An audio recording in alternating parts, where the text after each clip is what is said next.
కాకినాడ ప్రాంతంలో సేవ చేస్తున్న దైవజనుడు పాస్టర్ రఘుయ్యలు గారు మనకు పరిచయస్తుడు. ఆయన కుటుంబంలో గొప్ప విషాదం వచ్చింది.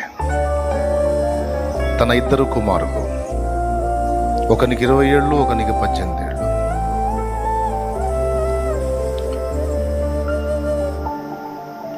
క్రాంతి, పాల్, అభిషేక్ అనేటువంటి 2 పిల్లలు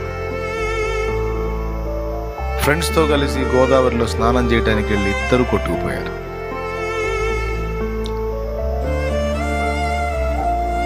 ఇప్పుడు అక్కడ ఆ పిల్లల సమాధి కార్యక్రమం జరుగుతుంది. ఆయన సేవ చేస్తున్న సేవకుడు ఎంతోమంది ఆత్మని రక్షణలో నడిపించి ఒక సంఘం కట్టి, మరి ఇప్పటికి ఎన్ని సంఘాలు కట్టాడో తెలియదు. నాకు తెలిసి నేను వెళ్ళినప్పుడు 2-3 ప్రాంతాలు చేస్తున్నాడు. ఆయన సంఘాలు కట్టి సేవ చేస్తున్న దైవజనుడు. ఆయన కుటుంబంలో పెను విషాదం. అన్ని బాధల కంటే కడుపు కోత చాలా ఘోరమైన బాధ. ఆ కడుపు కోత ఎంత జటిలమైందంటే ఆ కడుపు తీపి నిమిత్తమే ఆయన మహిమను వదిలిపెట్టి భూమి మీదకి వచ్చాడు. ఇప్పుడు దైవజనుడికి ఎన్నో ప్రశ్నలు తలెత్తే అవకాశం ఉంది. ఇంతమందికి నేను బోధించి నీ గొప్ప కార్యాలను వివరించాను. నేను ప్రార్థించినప్పుడు ఎంతోమంది జీవితాలు అద్భుతాలు చేశావు, రోగుల్ని స్వస్థపరిచావు, చచ్చేవాళ్ళని లేవనెత్తావు, దయ్యాలు ఎల్లగొట్టావు, ఎన్నో కార్యాలు చేశావు. కానీ నాకెందుకు తండ్రి కడుపు కోత మిగిల్చావు?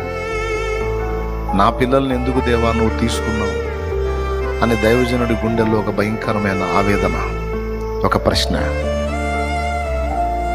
ప్రియులారా, ఊహించండి. కానీ మీకు తెలుసా, నేను ఆయన వీడియోస్ గమనించాను. ఆయన వీడియో వచ్చింది, మాట్లాడుతూ ఉన్నాడు. ఒక్క మాట ఎక్కువగానే తక్కువగానే ఆయన మాట్లాడాల. ఎంత నింపాదిగా ఆయన ఉన్నారంటే, దేవుని గురించి దేవుడా ఎందుకు ఇలా చేశావు అంటాం కానీ, దేవుడు ఎందుకు చేశాడో ఇలాగ అంటాం కానీ ఒక్క మాట నేను వినలా. చాలా దారుణమైన వేదన కదా. కన్నబిడ్డలు ఒక్క దినం మంది 2 ఏవులాగా వాళ్ళిద్దరు పిల్లలు, దైవజనుడి సంతానం.